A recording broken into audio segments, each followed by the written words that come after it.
नमस्कार, IFMS 3.0 में आपका स्वागत है। सबसे पहले मैं आपको बताना चाहती हूँ कि आपको एम्प्लॉय मैनेजमेंट में काम करने के लिए IFMS 3.0 में कौन से URL यूज़ करने हैं। जैसे कि आप स्क्रीन पर देख पा रहे हैं, यहाँ पर आप दोनों URL में से किसी भी एक URL को यूज़ कर सकते हैं।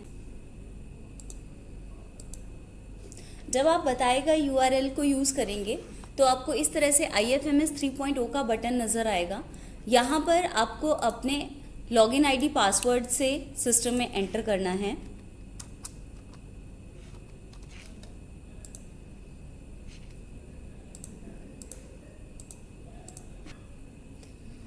जब आप सिस्टम में एंटर करेंगे तो एक्सेस वर्क स्पेस और एक्सेस एम्प्लॉय सेल्फ सर्विस आपको दो टाइल्स नज़र आएंगी।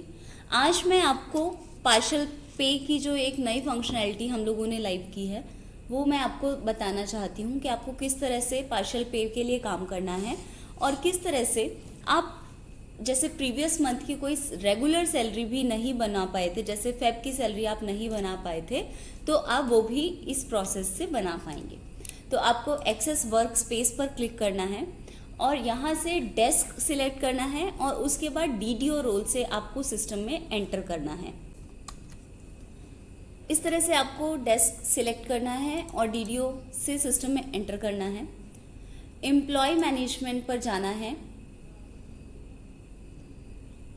यहाँ पर आपको बिल्स में, सैलरी प्रिपरेशन के अंदर देखिए पार्शियल पे का ऑप्शन नज़र आ रहा होगा। आपको इस पर क्लिक करना है। यहाँ पर सिलेक्ट टाइप आपको दो ऑप्शंस नज़र आएंगे। करंट ऑफिस वाइज, यानी कि अगर वो एम्प्लॉय आपके ऑफिस में ही काम कर रहे हैं तो आपको करंट ऑफिस वाइज सिलेक्ट करना है। अदर ऑफिस वाइज आप अगर सिलेक्ट करेंगे तो वो इसलिए कि पहले ये एम्प्लॉय आपके पास काम कर रहे थे आपके ऑफिस आईडी में, लेकिन अब ट्रांसफ़र होकर किसी दूसरे आईडी पर ये चले गए हैं। फॉर एग्जांपल अगर 15 दिन वो आपके ऑफिस आईडी पर काम कर रहे थे आपके साथ, तो आप उन 15 दिन की जो पे है वो इस एम्प्लॉय के लिए यहाँ से बना पाएंगे। मैं अभी आपको करंट ऑफिस वाइज सैलरी का एक उदाहरण देना चाहती हूँ। तो इस तरह से देखिए आप सर्च कर सकते हैं नेम, एम्प्लॉय आईडी और ग्रुप से। आपको एम्प्लॉय कोड यहाँ पर नज़र आएगा और आपको प्रोसीड करना है जिस एम्प्लॉय के लिए आपको ये एक्शन लेना है। आपको यहाँ से फाइनेंशियल ईयर सिलेक्ट करना है और जिस मंथ की पार्शियल पे आपको बनानी है आपको मंथ यहाँ से सिलेक्ट करना है। ऐड न्यू पर क्लिक करना है तो एक पेज आपके पास इस तरह से पॉपअप आएगा। देखिए यहाँ पर आपको रेंज एंटर करनी है कि किस रेंज के लिए आपको सैलरी बनानी है। अगर आपको पार्शियल पे की जगह पूरे मंथ की सैलरी बनानी है तो आप 1 से 29 यहाँ पर सिलेक्ट कीजिएगा, और अगर आपको थोड़े दिन की सैलरी बनानी है तो आप यहाँ से वो डेट रेंज एंटर कर लीजिए। उसके बाद आपको देखिए यहाँ पर रीज़न अगर आपको कुछ एंटर करना है तो आप एंटर कर लीजिए यहाँ पर।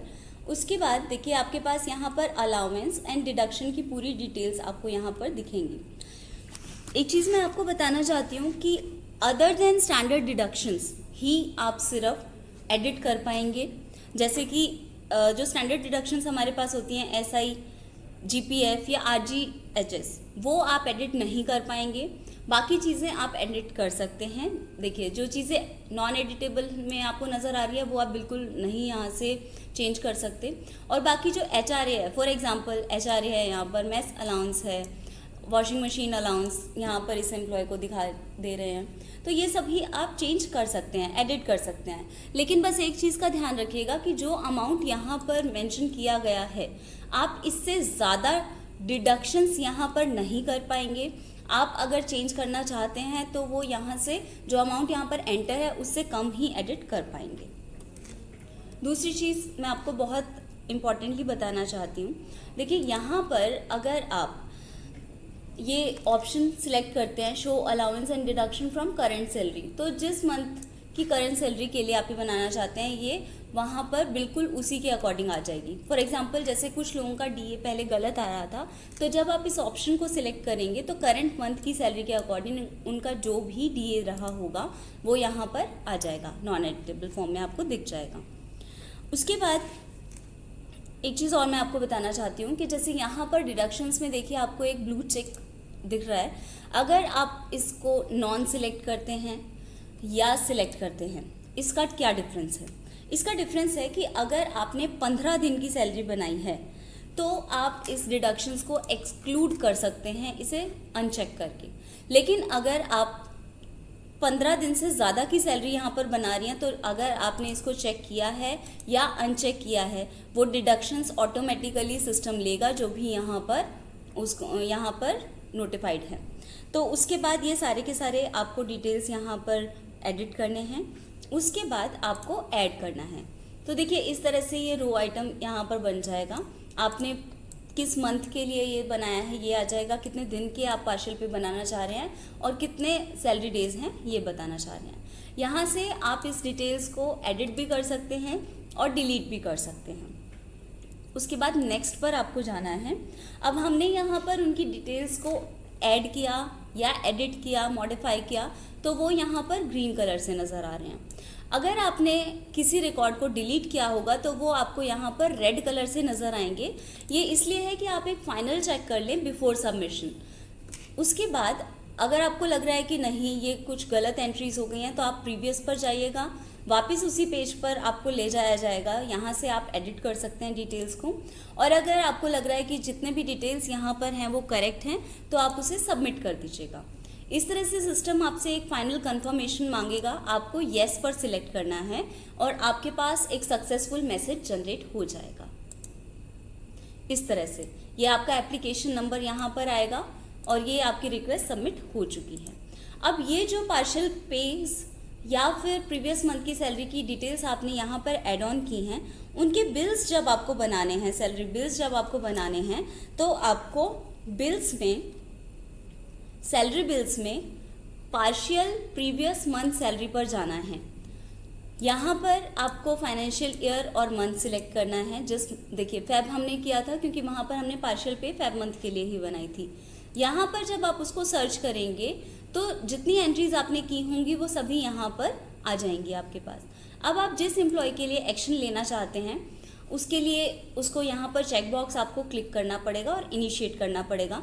अगर आप एक बार और से उसको डिटेल्स को देखना चाहते हैं तो आप एम्प्लॉय आईडी पर क्लिक करेंगे जब, तो आपको इस तरह से अलाउंस डिटेल्स और डिडक्शन डिटेल्स यहाँ पर आ जाएंगी और ये उनकी नेट सैलरी होगी।